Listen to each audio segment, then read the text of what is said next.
Donc nos invités, tout d'abord Idriss Lissom, bonjour. Bonjour et bonjour à tous les téléspectateurs. Bienvenue à vous, bienvenue à Jean-Baptiste Sipa, le doyen, bonjour. Bonjour, bonjour au panel et bonjour à nos téléspectateurs. Alors, on constate que ce matin, ils sont nombreux les journaux qui s'intéressent à l'opération Épervier, la nouvelle expression qui nous parle des dossiers qui accablent à Tanganakuna. On note aussi que d'autres journaux, notamment l'anecdote, parlent des raisons du coup de balai avec ces personnalités visées. Émergence qui parle de 12 ans d'inefficacité. Le jour qui s'intéresse à ces fuyards et bien entendu une mutation qui fait un zoom sur le cas à Tanganakuna. L'opération Épervier est désormais à nouveau au cœur de l'actualité, Idriss.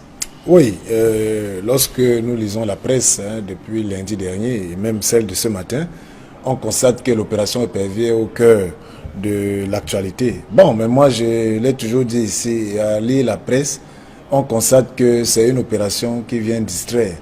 Vous voyez, nous sommes dans une situation très critique où on attendrait que le gouvernement prenne des mesures pour sauvegarder déjà un pays qui veut se diviser, où on attendrait que le gouvernement puisse véritablement montrer son empathie face à tout ce qui se passe. Et là, on nous jette en pâture certains prévaricateurs. Déjà, est-ce qu'on devrait s'en réjouir? Je dis non. Tout simplement pourquoi? Parce que ceux qu'on a d'abord mis dans les geôles ne nous ont rien rapporté. C'est-à-dire qu'on n'a rien vu qui a contribué à améliorer les conditions de vie des Camerounais à cause de cette opération. Donc, comme un journal a titré 12 ans, le journal Émergence. Émergent, voilà, 12 ans d'inefficacité. Vraiment, quelque chose qui est inefficace, doit-on véritablement s'attarder là-dessus? Je dis non. Voilà, 12 ans d'inefficacité.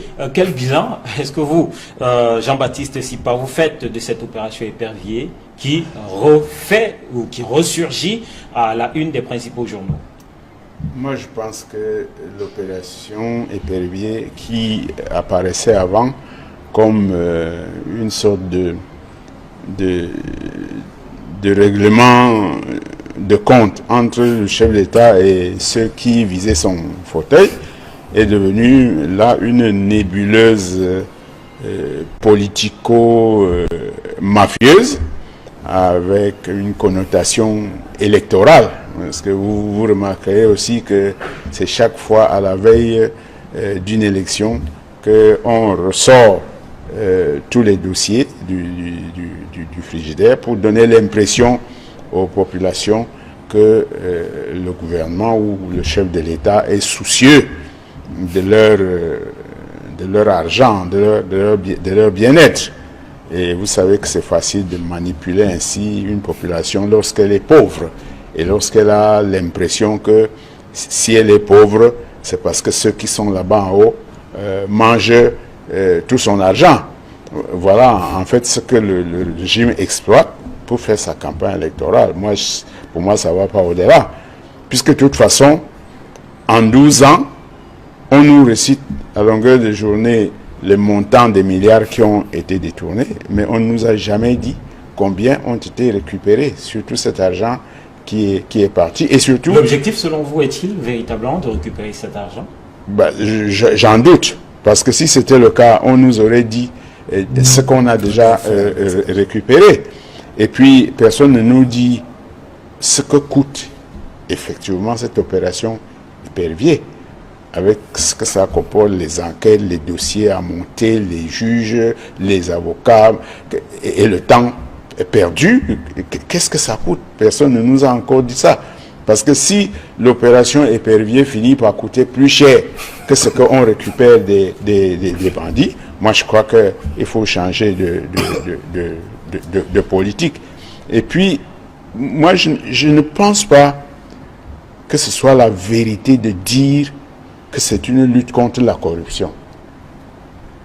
À ce que je sache, la seule fois où dans un procès pour détournement de fonds publics, on a évoqué la corruption, c'était lors du procès de Siam Siewe, où un auditeur avait témoigné que après le premier bilan, il avait été corrompu part un ministère pour refaire le bilan au détriment du gestionnaire qui était mis en cause.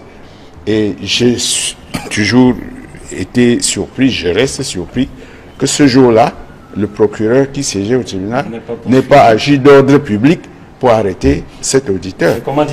Alors, un zoom est fait ce matin sur une personnalité, mutation par d'ambiance à Tanganakuna, et la nouvelle expression parle des dossiers de Tanganakuna. C'est un cas qui cristallise l'attention. Le journal Le Jour, lui, parle de comment ils échappent à la justice, et à Tanganakuna, une fois de plus cité dans cet autre journal, un cas finalement qui fait extrêmement débat. Oui, ça entre dans la stratégie du régime, il faut le comprendre, parce qu'il faut toujours, dans chaque palier de l'opération épervier, il faut toujours une personnalité. Il faut toujours un ancien ministre.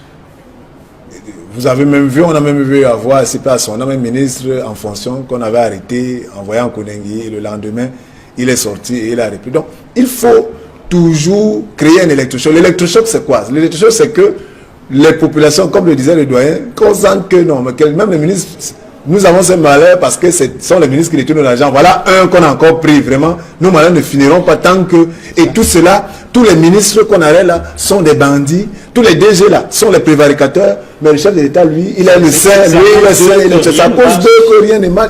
Voilà le scénario. Voilà le scénario. Donc nous sommes dans cette scénarisation qui n'est pas nouvelle. C'est pour ça que je dis que c'est du réchauffé. Donc est-ce qu'on doit encore s'attarder? Mais la presse fait son boulot. Puisque, comme on donne des informations, on utilise aujourd'hui les réseaux sociaux pour créer des fake news et tout le reste, parce qu'on sait que les gens sont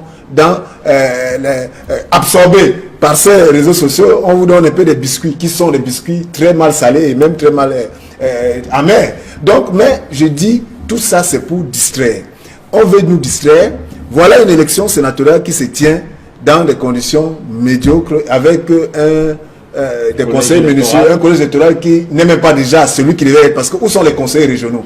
Personne ne s'interroge. Voilà les élections sénatoriales qui arrivent dimanche avec les conseils municipaux qui sont en fin de mandat et qui viennent voter les gens pour 5 ans alors qu'ils ne sont plus véritablement légitimes.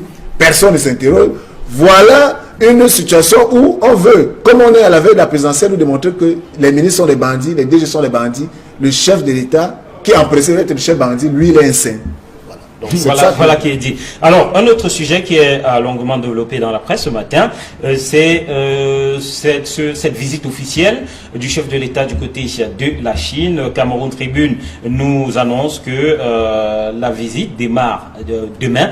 Paul Biya, demain à Pékin, nous dit le journal Cameroun Tribune. Le journal au quotidien de l'économie parle de diplomatie économique et le raté de Paul Biya, tout comme plusieurs autres journaux parlent donc de ce forum économique Chine-Cameroun qui finalement n'a pas eu lieu. Mais la première interrogation ici, c'est que le chef de l'État, parti depuis plusieurs jours, n'arrive que demain à Pékin. Finalement, Jean-Baptiste Sipa, un voyage très long. Mais vous savez que le Cameroun, c'est le Cameroun. Peut-être que le chef de l'État a fait plusieurs départs. Il est parti, il est revenu en secret, puis il repart. Ou alors c'est la route du Cameroun en Chine qui dure 4 jours. Hein? Ça veut dire qu'il va arriver à mourir.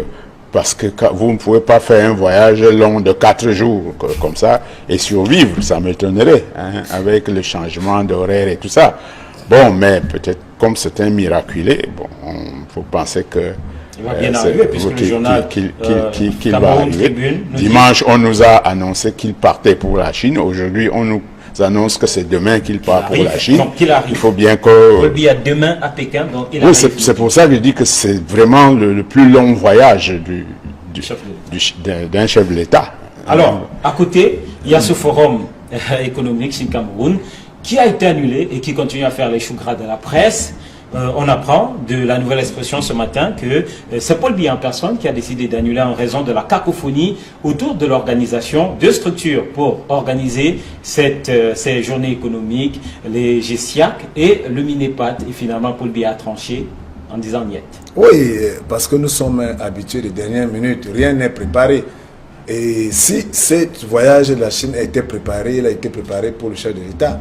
pour des intérêts qui n'étaient pas des intérêts économiques. Parce que si c'était les intérêts économiques, je suis sûr qu'on aurait pris une vraie agence. Il y en a des agences spécialisées pour organiser ce type de choses. Vraiment, ce n'est pas... Il y en a au Cameroun des agences conseils en communication, des agences de lobbying. Ça existe désormais. Il y en a sur la place internationale qui existe. Donc, pourquoi, à la dernière minute, on se trouve où on vient dire, mais le chef d'État va partir, quel est le contenu? Il y a quelqu'un qui fait les journées économiques internationales, Cameroun, Chine, il est là depuis l'an dernier, c'est même prévu en avril. Non, allons le voir pour dire que l'on ramène ça pendant le chef d'État est là pour qu'il y ait du contenu dans ce que nous allons faire. C'est ça que entre-temps, le ministère de ceux qui dit, mais le chef d'État part, ça peut être une opportunité, parce que là-bas, les gens calculent les missions, les trucs, ce n'est pas l'intérêt du Cameroun qui est, c'est ça qui est terrible. Mais en fait, la réalité est que dans cette mission, le chef d'État va préparer la campagne électorale. Il est parti pour signer le contrat pour les t-shirts, les gadgets, puis vous verrez de toutes les couleurs. C'est de ça qu'il s'agit. Mais il fallait maintenant en bas mettre ça dans un bon habillage pour qu'on se dise que non. Mais franchement, en 2018, il faut que ces genres de choses s'arrêtent. Voilà comment le chef de l'État lui-même sent que les collaborateurs ne sont pas prêts face au Minipat, face au G4, et le G4 qui a pondu une lettre. Quand on lit la nouvelle expression, on est scandalisé. On a même la chair de poule pour se dire, mais on est dans quel environnement? Il a été, cette fois-ci, il a tranché, dit, niet, rien. Ni le G4, ni le Minipat. Donc, on va y aller comme ça. Et voilà 115 opérateurs économiques qui sont fustigés, blessés pratiquement dans leur chair, tel que nous rapportent les journaux. Et le quotidien de l'économie dit, pendant que d'autres chefs d'État qui se rendent en Chine s'y rendent pour signer des gros contrats, pour permettre ce type de rencontre, ce foisonnement entre les opérateurs économiques, Paul Biya s'y rend seul, et voilà une opportunité économique qui est gâchée. Oui, mais encore une fois, le Cameroun, c'est le Cameroun. Sadou Ayatou, c'est ça, avait dit ça parce qu'il avait réussi le tour de force d'organiser la tripartite avec réussite, au grand étonnement de tout le monde. Mais je crois qu'on peut appliquer ça à beaucoup d'autres situations au Cameroun. Il y a des choses qui ne se passent qu'au Cameroun et qu'on ne peut voir nulle part ailleurs. Et moi, je ne traite pas ces choses-là séparément les unes des autres. Je crois que c'est un problème de gouvernance. Le Cameroun a un véritable problème de gouvernance.